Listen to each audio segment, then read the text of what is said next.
Hey everyone, my name's Emma. Today we are talking about what does it mean to live sustainably. When it comes to choices and decisions, the ones that we make with more intention will help us create the world that we want to live in.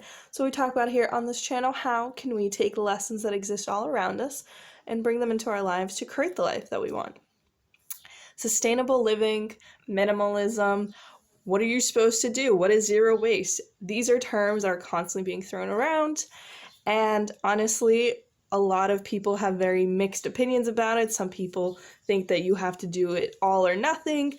If you are just doing little things, it doesn't matter.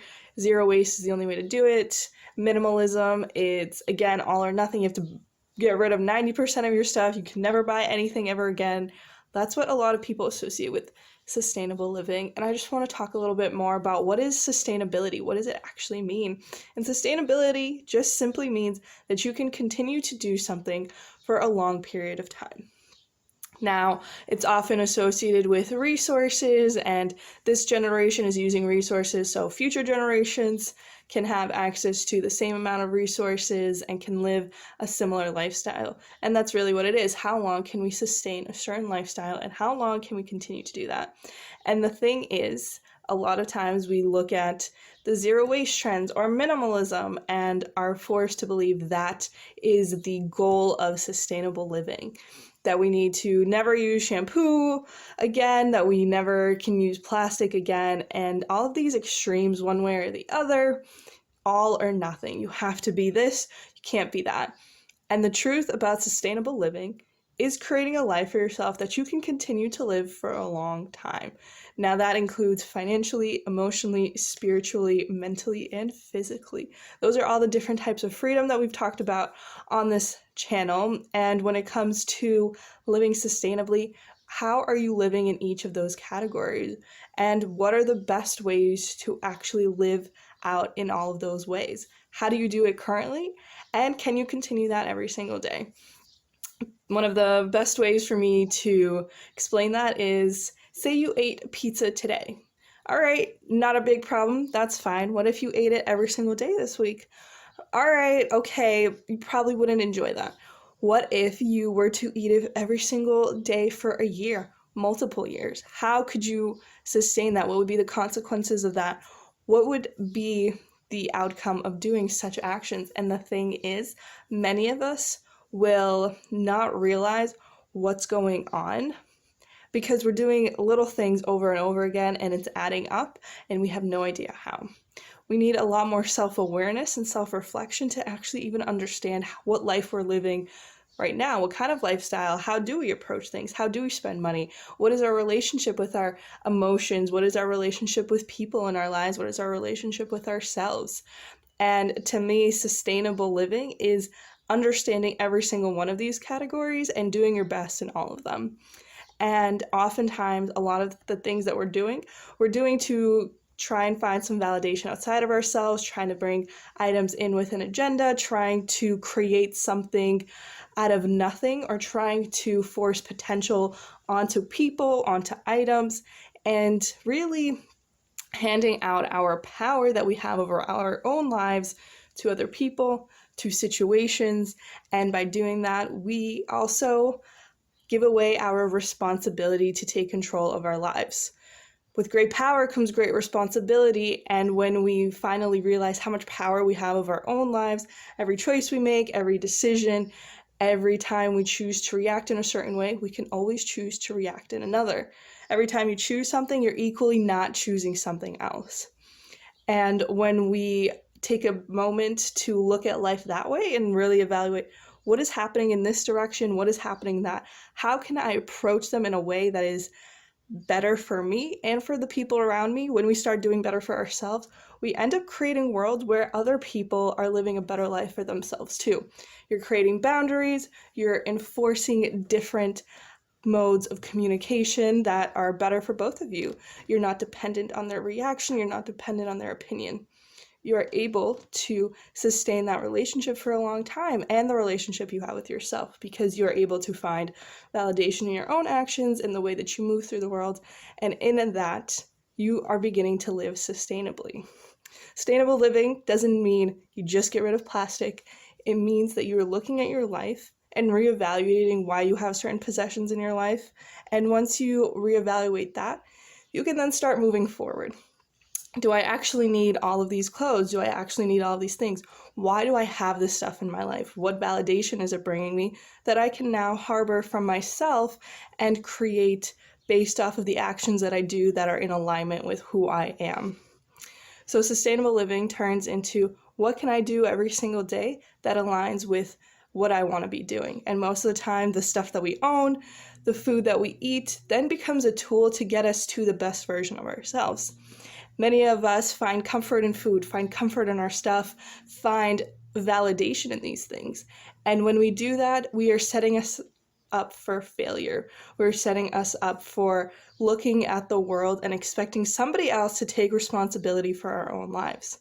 When we become intentional about our choices, we also become intentional about our responsibility over our own lives and the power that we exert over our lives, the lives of others, and the lives of the planet. So when we look at that, we start to see the world in a very different view. And sustainable living becomes something that is innate to what we're doing because we are buying the things that we actually need. And when we do buy that, we are doing it because it's the best thing for ourselves. If we're buying food, that makes us feel the best. If we're hanging around people who make us feel better, who uplift our spirits, who make us laugh, who we enjoy time with, if we're watching entertainment that is actually growing us, that provides us some type of emotional value, or something is coming out of that that makes you feel better.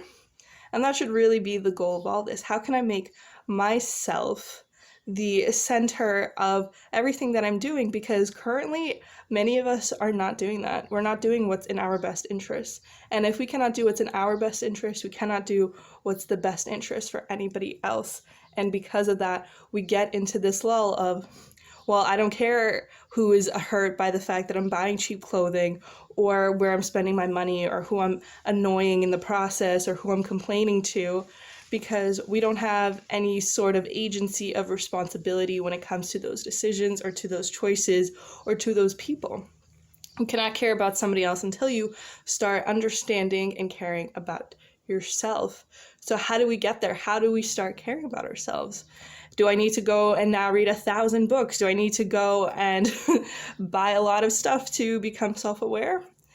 No, we don't need to do that. And when we think that way, we're falling back to that original mindset of, I need something in order for me to get to the best version of myself. The best version of yourself, the authentic, the genuine version of who you are, already exists within you. You are already in your daily life, however little or however much, are doing things that are in alignment with who you understand yourself to be. Maybe it's when you sit down and you have your coffee, you're reading a book. Or maybe it's you go out for a walk every day, you play with your dog. There are certain moments of every single day that we have built into that we feel at peace.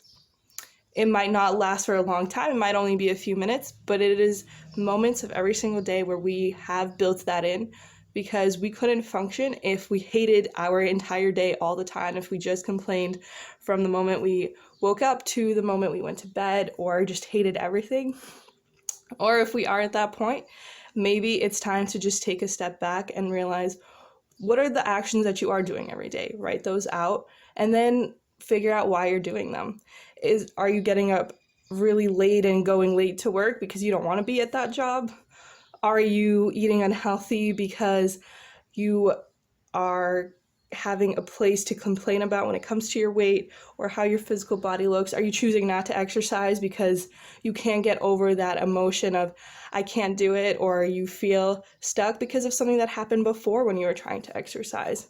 There's a lot of emotions attached to every action that we do that most of us are completely unaware of, because at this point we've just defaulted to doing these things over and over again, and that isn't sustainable. We cannot sustain a lifestyle that we don't understand why we're doing it, that we are just going through the motions, that we're just upset all the time, that we're hurt by everyone and everything. We can't sustain that. We need to find why we are doing what we are doing and become self-aware enough to understand, well, how can I become financially, physically, emotionally, mentally, and spiritually free? What is my connection to spirituality, to something bigger than myself? What is it to nature? What is it to my own physical body? What is it to the emotions that I have?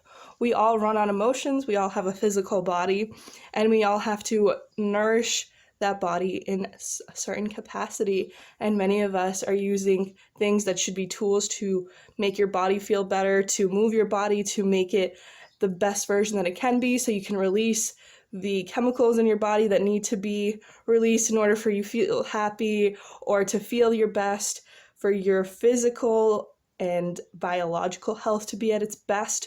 Are you engaging in activities that you know are bad for you, in risky behavior? What are you doing, and why are you doing it every single day?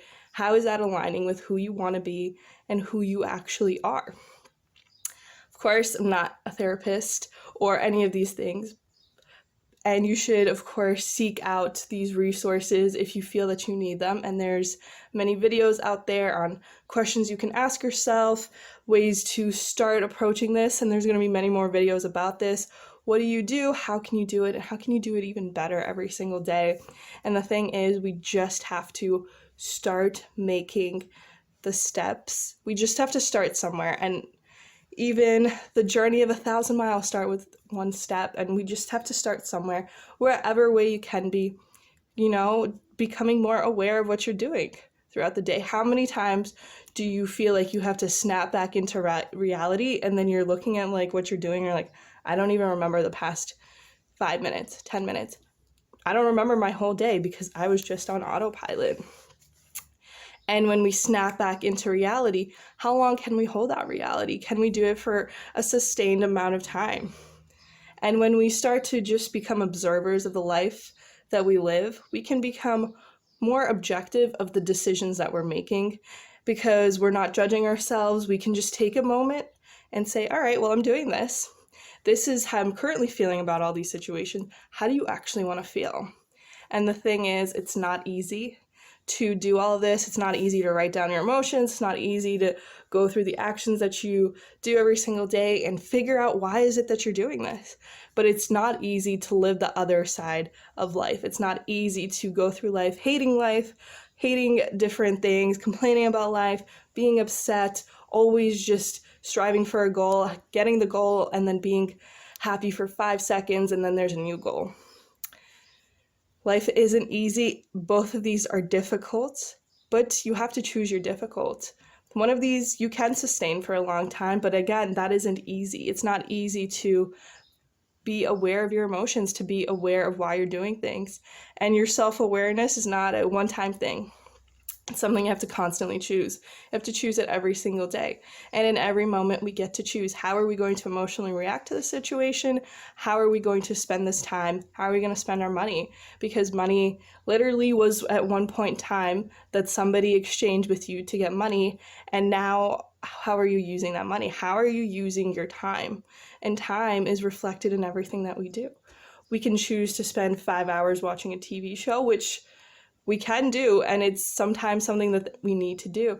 But if we're doing it every single day, why are we choosing to do that? What are we not choosing to do outside of that? What are we choosing to ignore to do this? And we need to become more aware of why we're doing certain things. I will post some books and some videos down below so you can look into them. I hope this at least started some kind of questioning, something that just sparked something, because sustainable living is not just using reusable bags. It's not just never using plastic. It's a lot more than that. And as we approach life and start to be more aligned with, this is what I should be using food for, this is what the stuff in my life is helping me get. Everything that we bring into our life is a tool, and we need to see whether it's food or clothes or any other item that we can bring into our lives, we need to see those as tools to get us to the best version of ourselves. But we have to decide how we're going to do that, what that version of us actually is, and how we can continue to live out that truth every single moment. It's not easy, but life is not easy, whichever path you choose. So you just have to choose, which life is it going to be? Thank you for tuning in today. We're going to keep talking about this. We're going to keep exploring what's going on in the world. And Until then, have an amazing day.